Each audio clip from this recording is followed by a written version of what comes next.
ముస్లింలు కూర్చొని నీరు ఎందుకు తాగుతారు? నిలబడి నీళ్లు ఎందుకు త్రాగరో తెలుసా?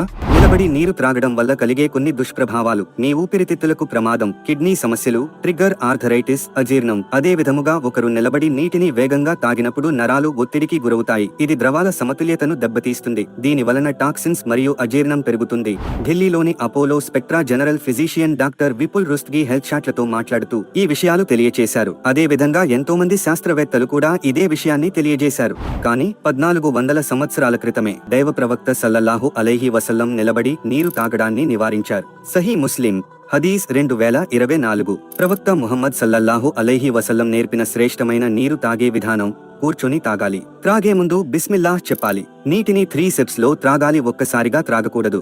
త్రాగిన తర్వాత అల్హమ్దులిల్లాహ్ చెప్పాలి. కుడి చేతితో తాగాలి. ఈ సున్నత్ మార్గదర్శకాలను పాటించడం ద్వారా మన ఆరోగ్యం మెరుగవడంతో పాటు అల్లాహ్ అభీష్టాన్ని పొందవచ్చు.